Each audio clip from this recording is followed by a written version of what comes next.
Hello, and a very, very warm welcome to English Made Easy. We are so happy you're here with us today.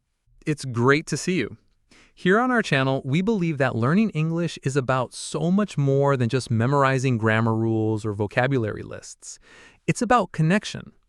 It's about feeling confident enough to share your ideas, your stories, and your personality with the world. That's so true. And a huge part of that confidence comes from feeling good about how you sound when you speak.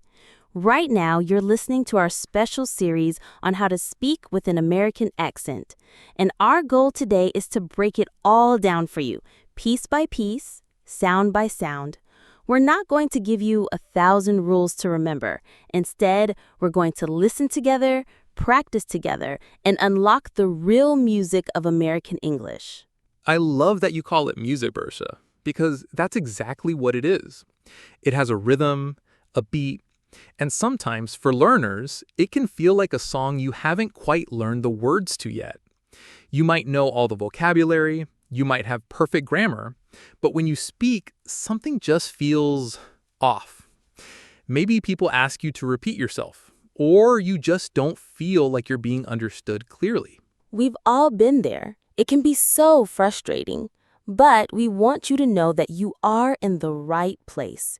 This isn't about losing your own accent. Your accent is a beautiful part of who you are and where you come from.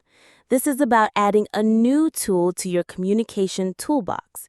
It's about learning the sounds and rhythms that will make American English speakers lean in and listen to understand you effortlessly. So, by the end of this journey together today, you will understand the key sounds and rhythms that make American English sound, well, American. You'll know how to pronounce those tricky words that always seem to trip you up. And you'll pick up real-life tips to help you sound more natural, more like a native speaker in your everyday conversations. And here's our promise to you. Stay with us, repeat after us, even whisper to yourself if you're feeling a little shy, and you'll walk away speaking English with the smooth, flowing rhythm of an American speaker. Are you ready? I think they are. Let's begin. So, when we say the American accent, what do we really mean? That is an excellent question, and it's the most important place to start. There isn't just one single American accent. There are hundreds. But what most people think of, and what you hear on the news, in most movies, and in international business, is something often called General American or Standard American English. It's kind of the neutral, most widely understood accent. It doesn't have the strong features of a deep Southern accent or a Boston accent. So, for our purposes today, when we say American accent, that's what we're focusing on. The clear, neutral accent that will help you be understood by the largest number of people. Exactly. And let's set our expectations right here. The goal is not to sound perfectly native. What does that even mean? I'm a native speaker and I sometimes mispronounce words. The goal is clarity. The goal is confidence. It's about making small changes that have a huge impact on how easily people can understand and connect with you. I think that takes so much pressure off. You don't have to be perfect. You just have to be clear. It's about building a bridge between your mind and the listener's mind and making that bridge as smooth and easy to cross as possible. A perfect metaphor. So instead of thinking, I need to sound like I was born in Chicago, think, I want to learn the rhythm and sounds so that my message is delivered with power and clarity. It's a shift in mindset, from imitation to communication. And how is this general American accent different from, say, a British accent? Many learners start with British English in school. Oh, the differences are huge, and they're so interesting. A lot of it comes down to the vowels. Think about the word water. In a standard British accent, you might hear something like water, water. The T is sharp and the R at the end is silent. Right. But in American English, that same word transforms. We say water. Notice that the T sound in the middle becomes a soft D sound, almost like a little flap of the tongue. We call that a flap T. And that R at the end, we really pronounce it water. Hear that growl at the end? The American R is a whole adventure in itself, and I think we've already discussed it in the previous video. Another big one is the ah sound, a word like dance. In Britain, it's often a long, open dawns, dawns. In America, it's a flatter, more forward sound, dance. It's in the front of the mouth. So it's these little musical notes, these individual sounds that create the overall feeling of the accent. It's not one big thing, it's 1,000 tiny details that come together, and we're going to zoom in on the most important of those details. We're going to give you the secret ingredients. And the most important secret ingredient, the one that holds the entire American accent together, is probably the one you've never even heard of. It's a tiny, quiet, humble little sound. It's the king of all sounds in American English. But it's a very lazy king. It doesn't like to work hard. And it's called the schwa. All right, the schwa. Let's spell that out. It's S-C-H-W-A. The symbol for it looks like an upside-down E. If you learn only one thing today, please let it be this. The schwa is the most common vowel sound in American English. It is everywhere. And what does it sound like? Well, it sounds like nothing. It's a sound of pure relaxation. It's Try it with us. Just open your mouth slightly, relax your jaw, relax your tongue, and let out a little puff of air. That's it. It's the sound you make when you're thinking. What did I have for breakfast? It's the ultimate lazy sound. Your mouth does the least amount of work possible to make it. And this lazy little sound is the secret to the rhythm of American English. Why? Because in English, we have stressed syllables and unstressed syllables. Stressed syllables are the strong, clear, loud parts of a word. Unstressed syllables are the weak, quiet, quick parts. And guess what sound lives in almost every unstressed syllable? The schwa. It takes over. It replaces the beautiful, clear vowel sound that you learned in your textbook and turns it into a quick, weak This is so important. Let's take a very common word, about. How do you spell it? A-B-O-U-T. If you pronounce this word like you read it, you might say a boat. You're giving that first letter A its full, beautiful A sound. But no American speaker says that. The stress in the word about is on the second part, about. Right. Bout is the strong part. That means the first part, the A, is weak. It's unstressed. So what happens to it? It becomes a schwa. It's not a bout, it's about. About. Listen closely. About. About. Can you hear that first little sound? About. Let's try another one. The delicious yellow fruit, B-A-N-A-N-A. A textbook pronunciation might be banana. Every A is the same, but that's not the American rhythm. In America, we stress the middle syllable, banana. So the middle nan is strong and clear. That means the first and last syllables are weak. They are unstressed. And the vowel in those weak syllables, you guessed it, turns into a schwa. So it's not banana, it's banana, banana. Listen again. Banana, banana. Can you hear that first little sound? Banana. Isn't that amazing? The letter A can become and it's not just the letter A. The schwa can replace almost any vowel in an unstressed syllable. Let's look at a word with the letter O. How about the word today? T-O-D-A-Y. The stress is on day, today. So the first syllable, to, is weak. We don't say to-day with a big round O sound. We reduce it. We weaken it. It becomes a schwa. Today. I'm going to the store today. What about the letter E? A word like problem. P-R-O-B-L-E-M. The stress is on the first part, problem. So that second syllable, lem, is weak. We don't say problem with a clear E sound. The E becomes a schwa. It sounds like problem.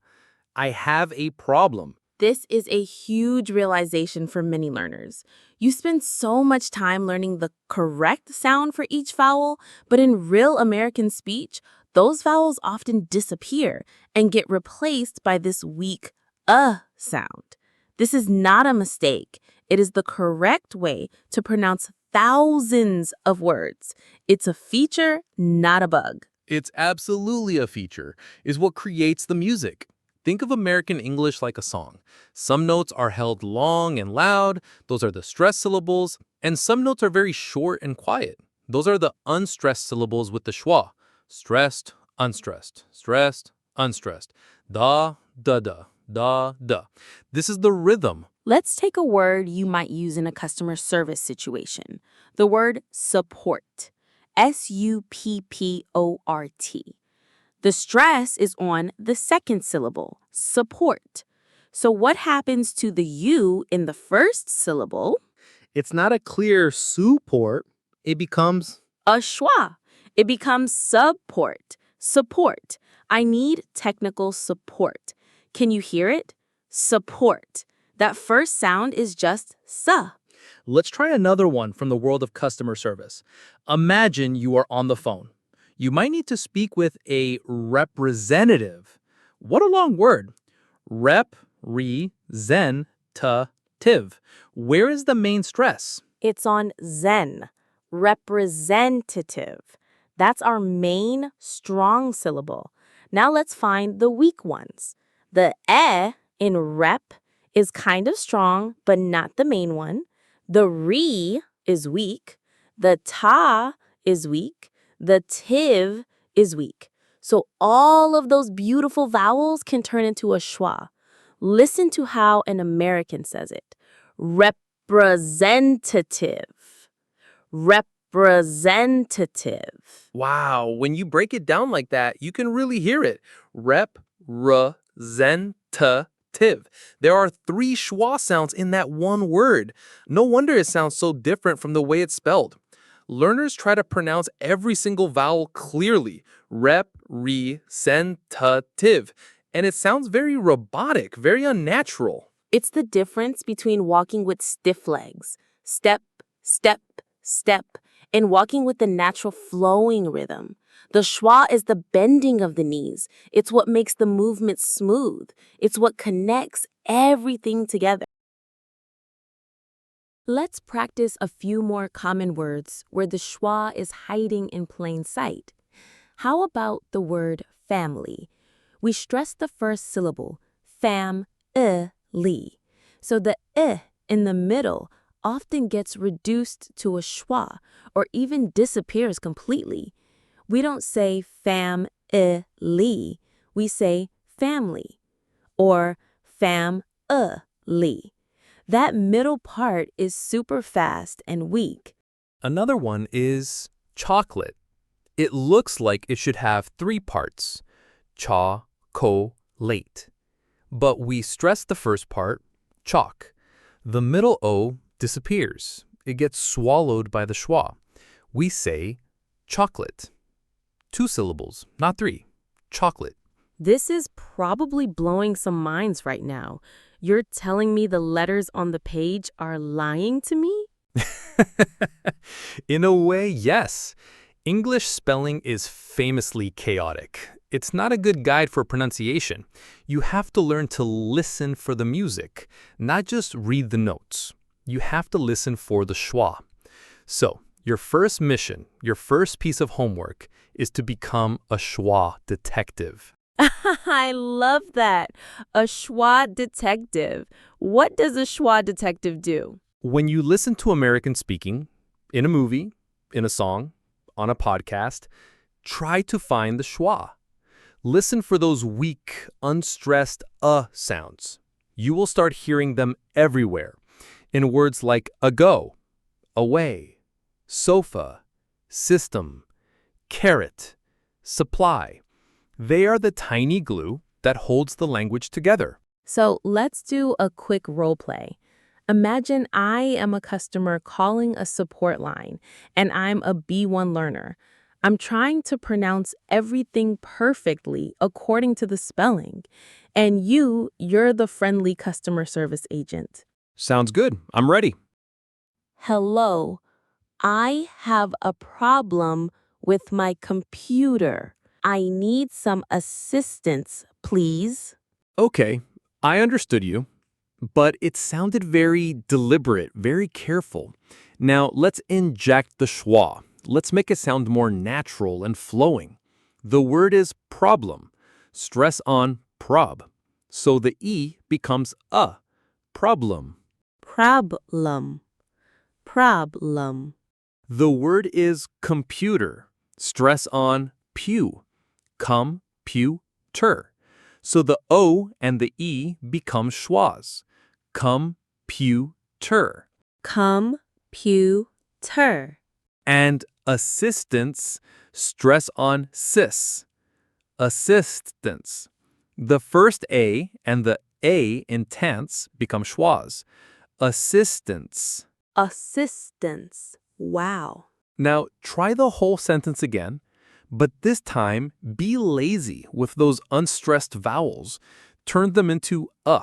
Hello, I have a problem with my computer.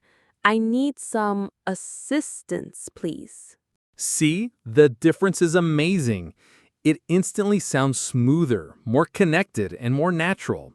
You went from reading words on a page to speaking a language. That is the power of the schwa. So, the big takeaway here is stop trying to pronounce every vowel perfectly. Find the stressed syllable in a word, make that part strong and clear, and let the other vowels get weak and turn into a schwa. You've got it. That is rule number 1 for sounding American. Embrace the lazy vowel. Love the schwa. All right, we've met the lazy king of American English, the schwa. But there's another sound that has a secret double life, a sound that changes its personality depending on where it is in a word. And that sound is the letter L.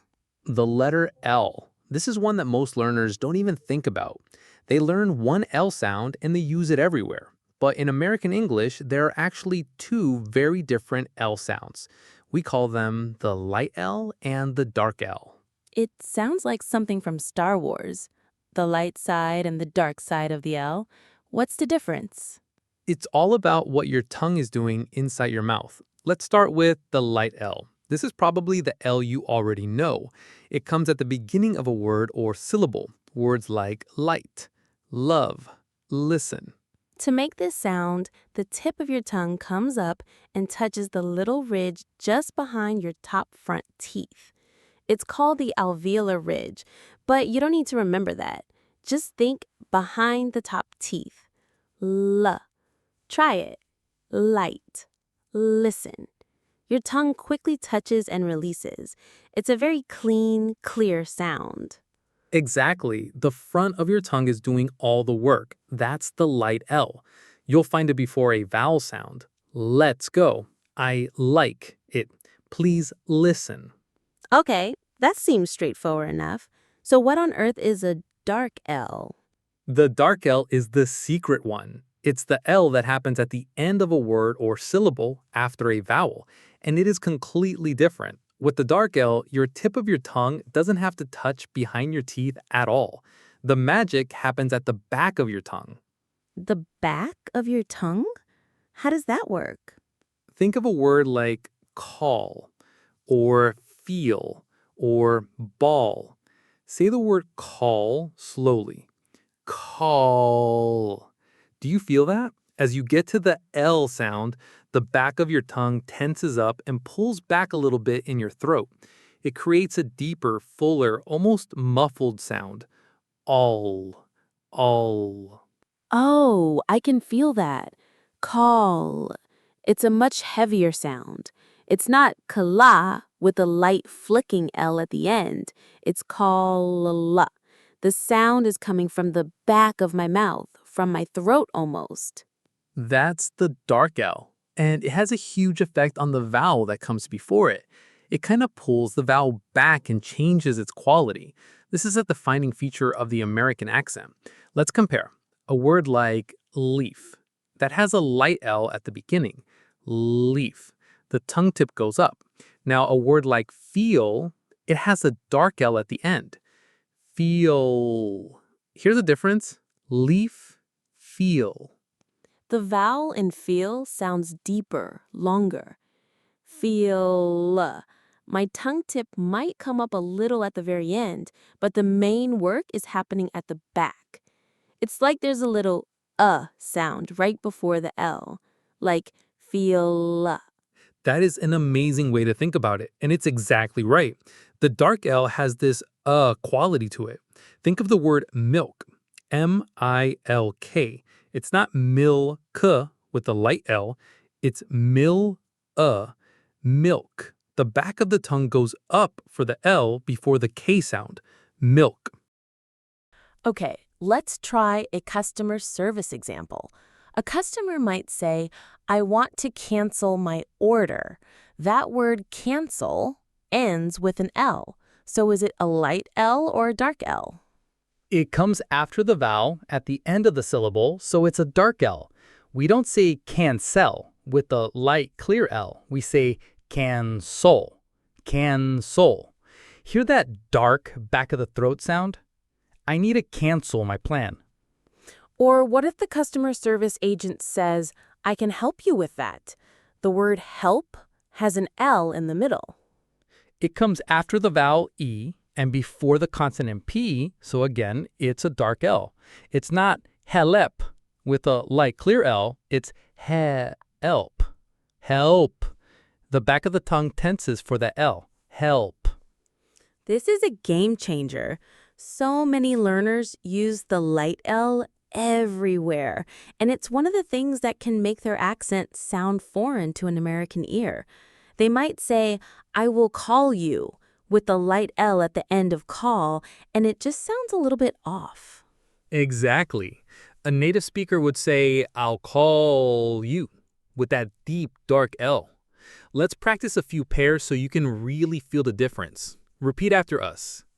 First word with the light L at the beginning, lie. Now, with the dark L at the end, aisle. Like in a supermarket. Lie, aisle. Feel the difference in your tongue. Light L, low. Dark L, bowl. Low, bowl. Light L, listen. Dark L, email. Listen, email. What about a word that has both, like little? Ooh, a fantastic example. The first L in little comes before the vowel I, so it's a light L, li. The tongue tip goes up. The second L comes at the end, after a vowel sound. It's actually a syllabic L, which is a type of dark L. So it's dark, ol. So you have a light L and the dark L in the same word.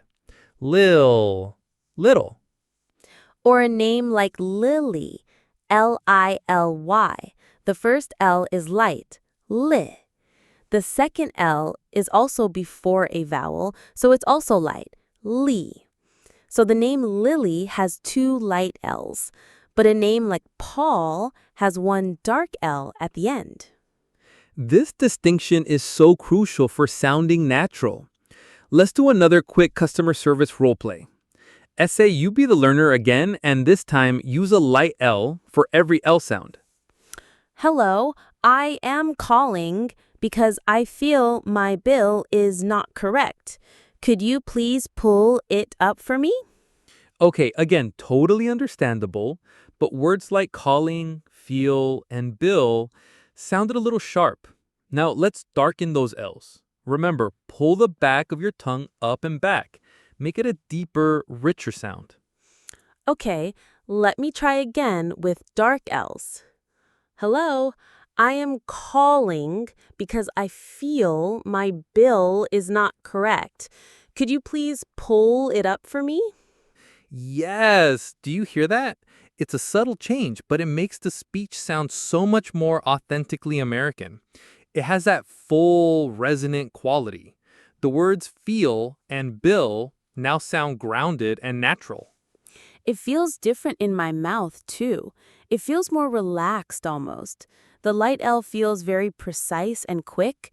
The dark L feels more slow and connected to the vowel before it.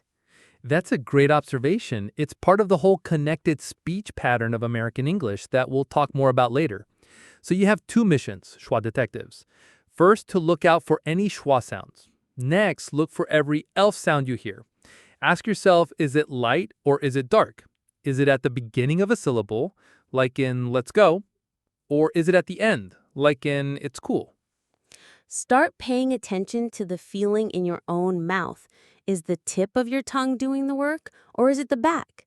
This awareness is the first step. You can't produce a sound correctly until you can first hear it and feel it correctly. So we have our lazy king, the schwa, and the two-faced L, light and dark. These two alone will dramatically change the way you sound. But we're just getting started.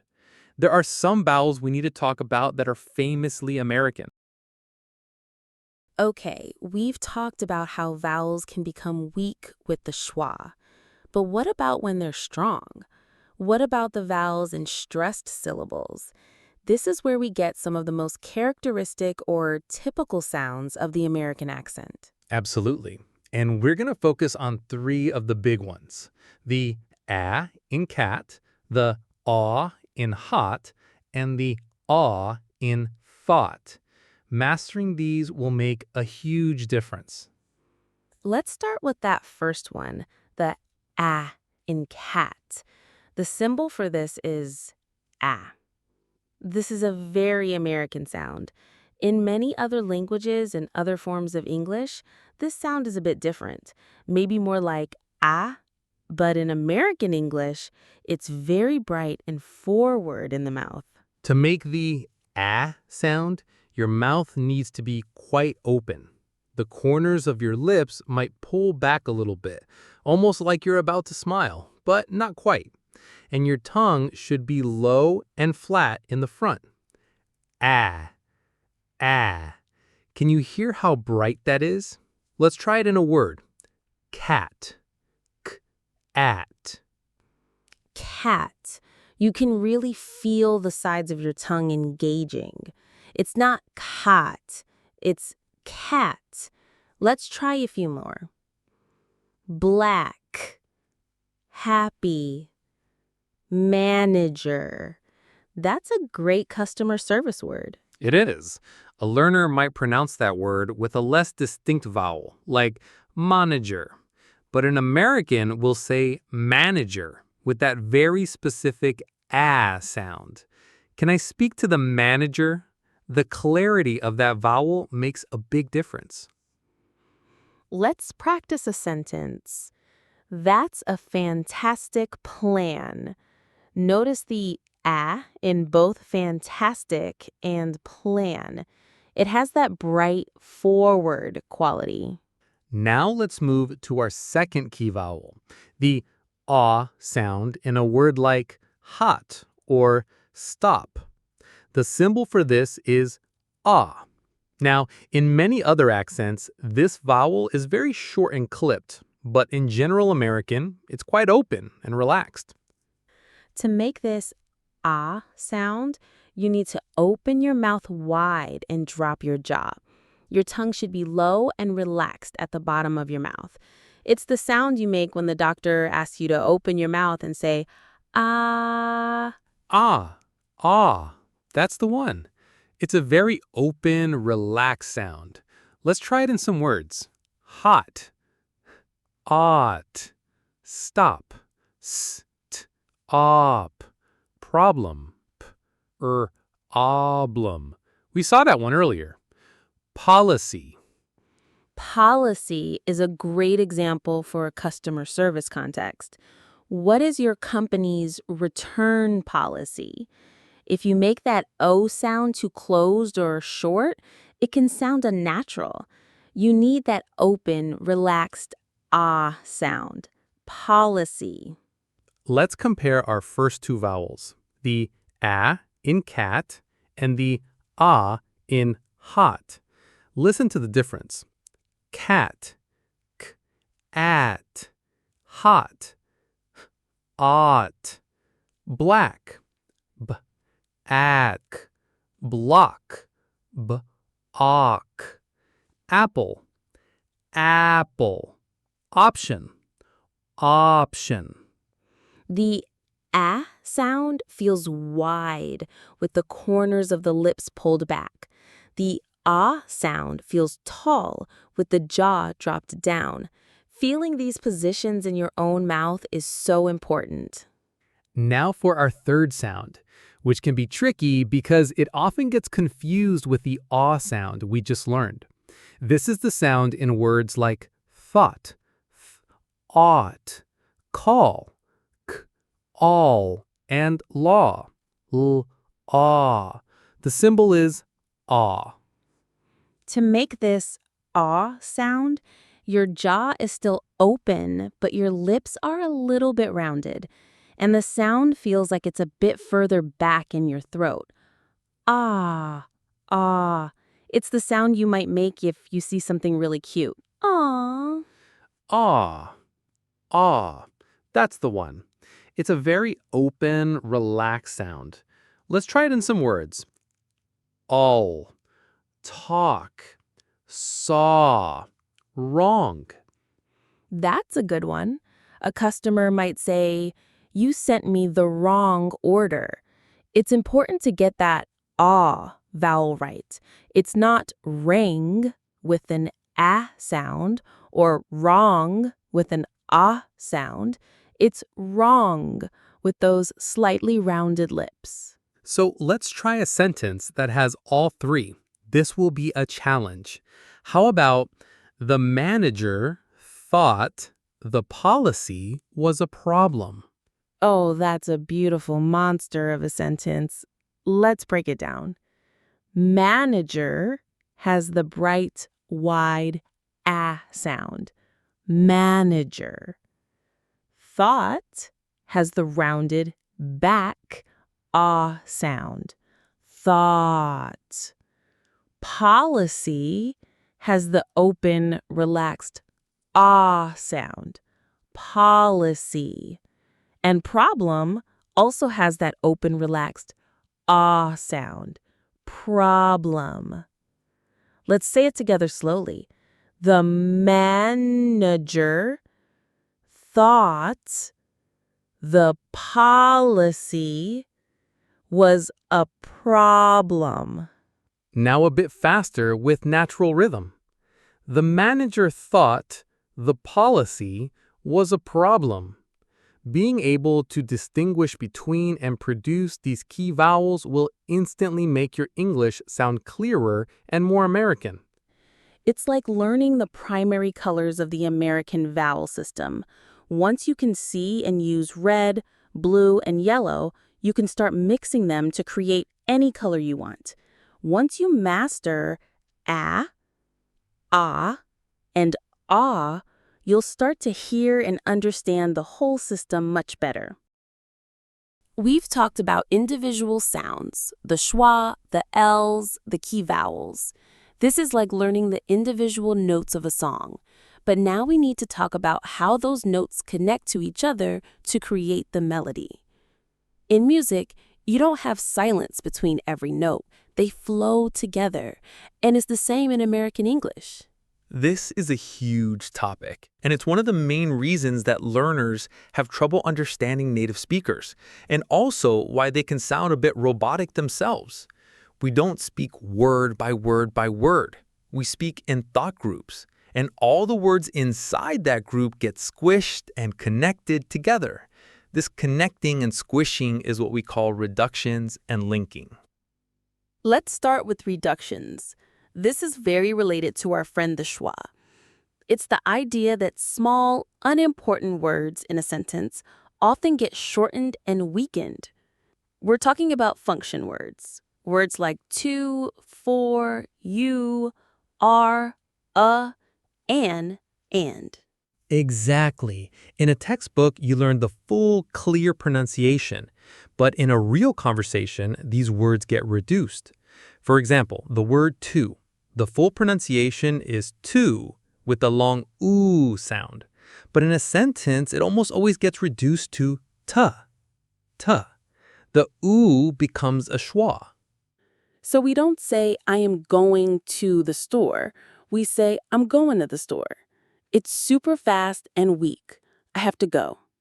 I need to talk to you. Another huge one is the word you.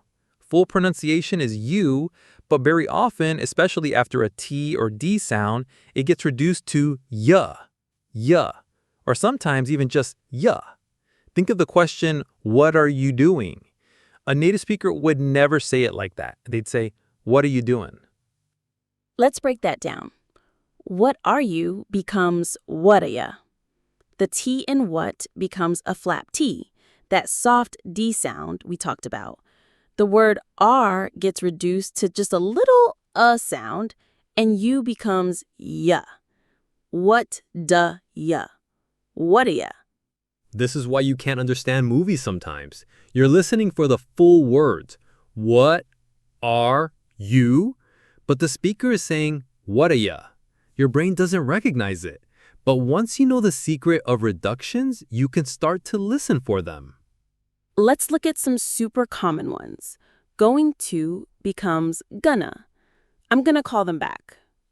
Want to becomes wanna. I wanna change my appointment. Have to becomes have to. You have to fill out this form. Got to becomes gotta. I've gotta go now. It's important to say these are not slang. This is not bad English. This is how everyone, from a university professor to a construction worker, speaks in normal, everyday conversation. Using these reductions will make you sound instantly more natural and less like you're reading from a book. So that's reduction, making small words weaker and shorter. Now let's talk about linking. This is how we connect the end of one word to the beginning of the next word to create that smooth flow. There are a few main ways this happens. The first is when a word ends in a consonant sound, and the next word starts with a vowel sound. We don't stop between the words. We push that consonant sound over to the next word. For example, the phrase turn off. Turn ends with a consonant sound, n. Off starts with the vowel sound, ah. We don't say turn off. We link them. The N joins the beginning of off. It sounds like turn off. Or pick it up. Pick ends in k. It starts with I. It ends in t. Up starts with a. So we link everything. It sounds like one long word. Pick it up. Pick it up. Can you pick it up? Let's try a customer service sentence. Can I have a copy of the bill? A learner might say, can I have a copy of the bill? With little pauses. A native speaker would link it all together. Can I becomes can I. Have a becomes have a. Copy of becomes copy of. Listen to the whole thing. Can I have a copy of the bill? It flows like water. This is why speed is so deceptive. It's not always that Americans speak faster, it's that they link everything together, so there are no gaps. It creates the illusion of speed. Another type of linking happens with two of the same consonant sounds. For example, in the phrase social security. Social ends in a ul sound, but we don't say social security, we just hold that one ul sound a little longer. Social security. Or, I want to. If we don't reduce it to wanna, the T at the end of want and the T at the beginning of to merge into one sound. I wanna go. You only pronounce one T. Let's put reductions and linking together in a role play. You are the customer. I want you to use some of these features. Use wanna and link your words together. Your situation is you want to ask a question about your account. Hi, I want to ask a question about my account. I was looking at it online and I'm not sure about a charge. Beautiful. Let's break that down. Wanna instead of want to. About my links together. About my. Account I could link account I. Looking at it becomes looking at it. About a becomes about a. The T becomes a flap T. It feels so much more comfortable to speak that way. Once you get used to it, it's less work for your mouth. You're not stopping and starting all the time. It's the difference between driving a car in heavy traffic, where you're constantly hitting the brakes and the gas, and driving on an open highway, where you can just cruise. Reductions and linking are how you get your English onto the open highway. So your next detective mission is to listen for these connections. Don't just listen for words, listen for phrases. Listen for how "what are you doing" becomes "what are you doing?" Listen for how an apple becomes an apple. And start practicing it yourself, even if you just whisper. Take a simple phrase like turn it on. Say it slowly, then say it faster and link it. Turn it on. Feel how the sounds flow together. This is a huge step towards fluency. Not just knowing the words, but knowing how to connect them. We have all these amazing new sounds in our toolbox now. The schwa, the dark L, those key American vowels like ah. We even learned how to link our words together so they flow like water. Now we get to do the really fun part. We get to take all those individual notes and finally play the song. I love that because this next part is all about the music. It's about the rhythm and the melody of American English. This is where you go from saying words to communicating feelings, intentions, and personality. This is less of a lesson and more of a workout. Are you ready to train your mouth and your ears? I think they are. Let's start with a simple but powerful idea. In American English, not all words are created equal. Some words are like strong, heavy pillars holding up a building. Other words are like small, decorative stones in between. Our job is to learn how to feel which is which. Let's forget the grammar terms for a minute and just feel it. I want you to imagine you have a rubber band in your hands. The important words in a sentence are the ones we stretch that rubber band for. We say them longer, a little louder, and with more energy. The unimportant words are the quick snaps when you let the rubber band go. They're super fast. Let's try it with a very common customer service phrase. I need some help. The most important words, the pillars, are need and help. So let's stretch the rubber band on those two words. The other words, I and some, are just the little snaps in between. Listen to the rhythm. Snap, stretch, snap, stretch. I need some help. Can you hear that? I'm not saying I need some help. I'm saying I need some help. Repeat after me. Let's even do the physical action. Get your imaginary rubber band. Ready? I, snap, need, stretch, some, snap, help, stretch. It feels so different when you do it that way. Let's build on that. How about I need to check my account?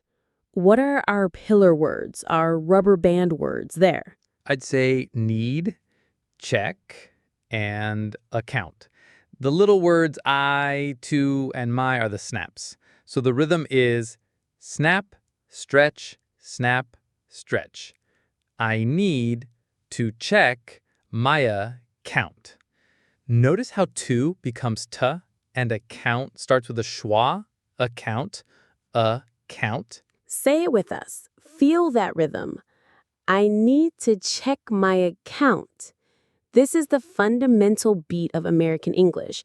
It's a dance between long, stretched out words and short, compressed words. Now let's turn you into a rhythm detective. Once you start listening for these patterns, you'll realize that many different sentences can share the exact same musical beat. Let's take the rhythm da da da da. Stretch, snap. What phrases fit that beat? How about, please hold the line? Da da da da. Or, what's the problem? Da da da da. Or, send me the file. Da da da da. You don't need to analyze every sentence. You can start to feel these common rhythm patterns and apply them yourself. Let's try another one. Da da da da. Stretch, snap, stretch. I have one. Can you repeat that? No, wait, that doesn't quite fit. The stress is on Pete. Let's try again.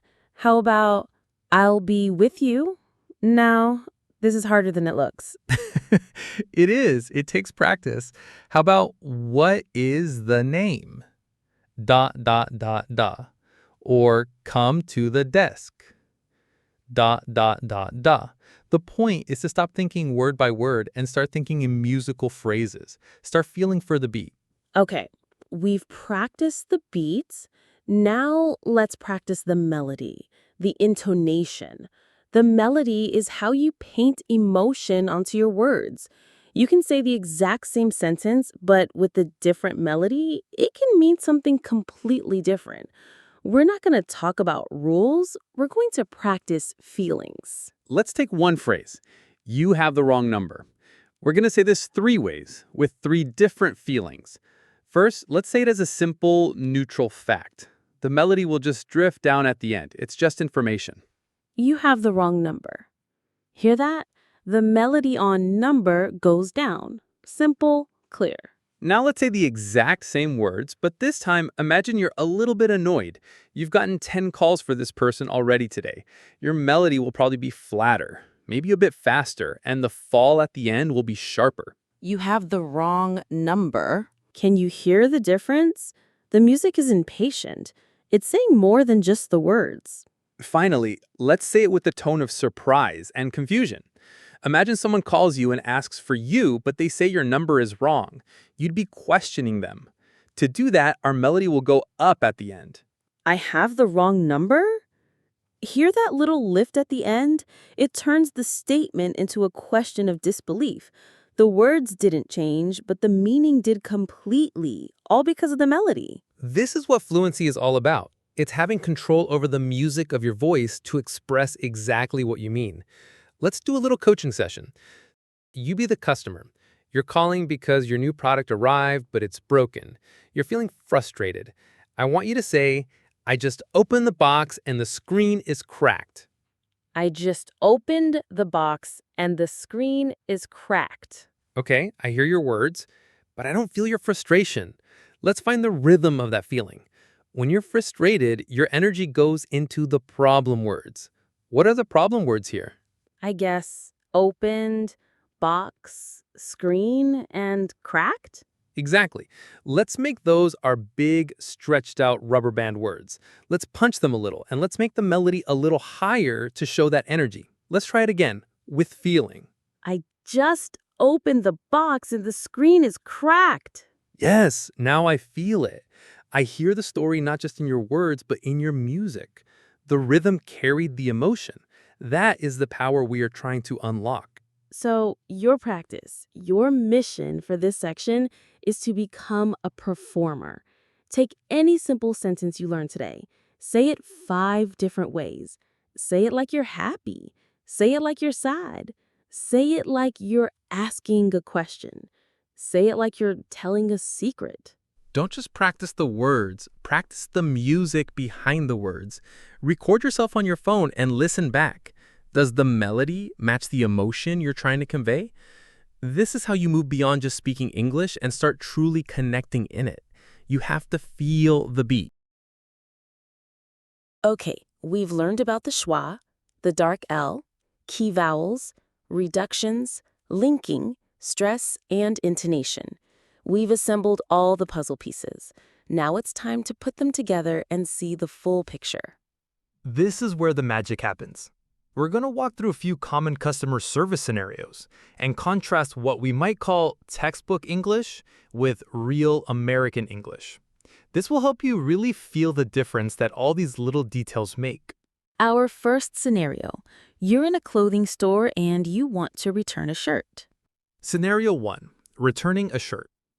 First, let's hear how a learner might approach this using clear, careful textbook pronunciation. Every word is pronounced fully.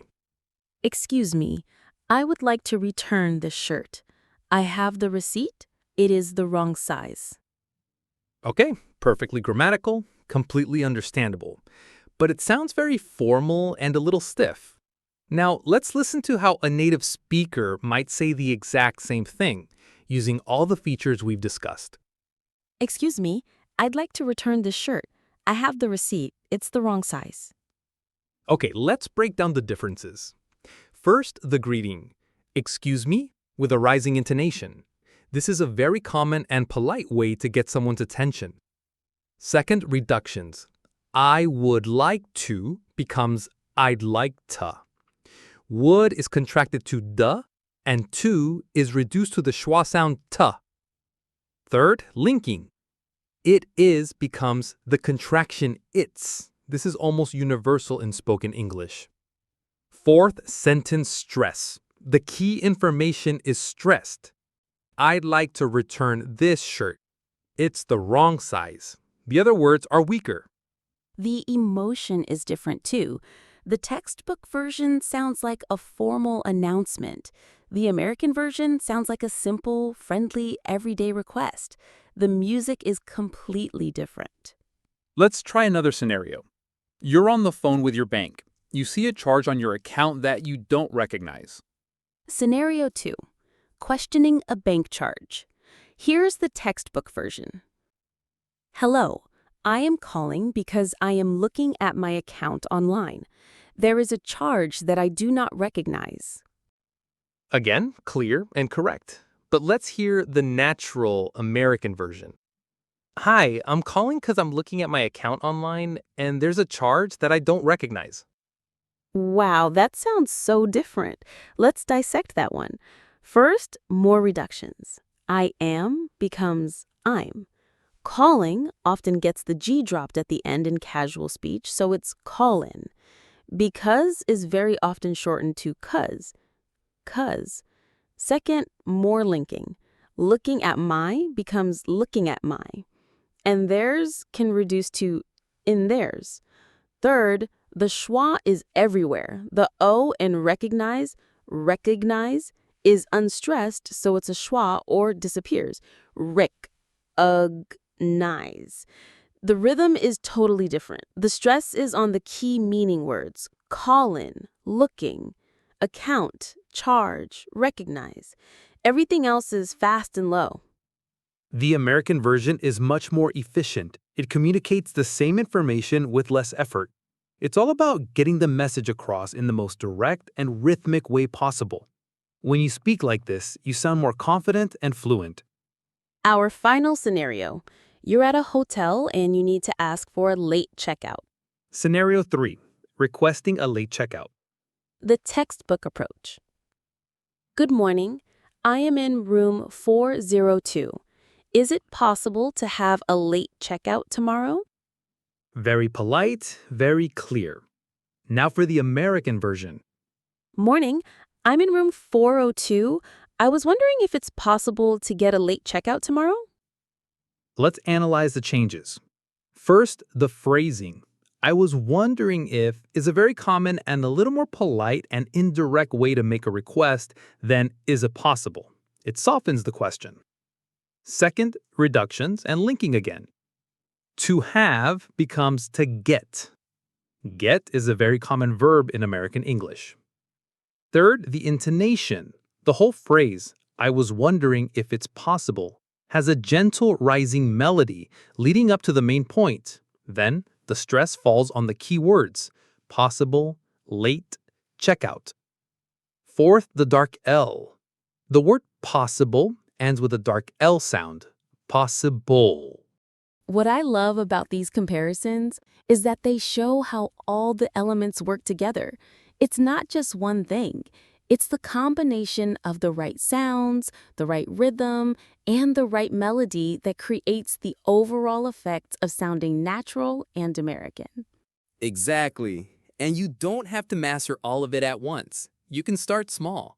Maybe this week you just focus on reducing the word to "t". That's it. Just that one little change. Then next week you can work on using rising intonation for your yes/no questions. It's like building a house. You lay one brick at a time. First, you build a strong foundation with the schwa. Then you put up the walls with the key vowels and L sounds. Then you put on the roof with stress and intonation. And before you know it, you've built a beautiful structure. And the best way to practice is to shadow. Shadowing is a technique where you listen to a native speaker and you try to imitate them exactly at the same time. Find a short clip from a movie or a podcast, just a few seconds long, play it, and try to speak along with the person. Don't just copy the words. Try to copy the music. Try to copy the rhythm, the reductions, the linking. How does their voice go up and down? Try to match it perfectly. It might feel silly at first, but it is one of the most effective ways to retrain your mouth and your ear. You are teaching the muscles in your mouth a new way to move. It's like learning a new dance. You have to practice the steps over and over until they become automatic. And don't be afraid to exaggerate. When you're practicing, make the dark L really dark. Make the ah sound really wide. Make your intonation go way up and way down. By exaggerating in practice, you'll find a more natural middle ground when you're in a real conversation. So the goal is to move from that textbook English, which is like a blueprint of a house, to real American English, which is the actual lived-in home with music playing and people talking inside. Common mistakes and how to fix them. As you go on this journey of learning the American accent, it's natural to make mistakes. Everybody does. Mistakes are just proof that you are trying, but there are a few very common patterns that we see learners fall into, and if we can identify them, we can fix them. I think the biggest mistake we've already touched on is overpronouncing everything. It comes from a good place. You want to be clear. You want to respect the language. So you pronounce every single letter of every single word. You say assistance instead of assistance. The correction for this is simple but not easy. You have to embrace the schwa. You have to give yourself permission to be lazy on the unstressed syllables. Remember, in American English, clarity doesn't come from pronouncing every sound. It comes from stressing the right sounds and weakening the rest. It's a paradox. To sound clearer, you actually have to be less clear on certain parts of words. You have to focus your energy on the stressed syllables. That's where the meaning is. Another very common mistake is using the wrong vowel sounds, especially those key American vowels we talked about. For example, using a pure ah sound for the ah in cat, saying cot instead of cat, K-A-T. The fix here is physical. You have to get used to the new positions in your mouth. Use a mirror. Look at your mouth when you say the ah sound. Are the corners of your lips pulling back? Is your tongue low and forward? For the ah sound in hot, is your jaw dropping down? For the ah sound in thought, are your lips rounding? You have to physically train your mouth to make these new shapes. We've covered so much today. We've explored the secret sounds, the hidden rhythms, and the beautiful music of the American accent. We've met the lazy king, the schwa, the two-faced L, and we've practiced singing the melody of the language. And we hope that you see now that this isn't about being perfect. It's not about erasing who you are. It's about adding a new dimension to your voice. It's about giving your powerful ideas the clear, confident sound they deserve. The world needs to hear what you have to say. The journey to confident speaking is built one sound, one word, one conversation at a time. It's a journey of listening, of trying, of making mistakes, and of trying again. And every single time you open your mouth to speak, You are taking a brave and wonderful step on that path. So our final thought for you today is this. Your voice has the power to build bridges between worlds, and learning to speak with clarity is how you make that bridge strong enough for anyone to cross. So go out and try. Try speaking with that American rhythm today. Even if you just whisper to yourself at home,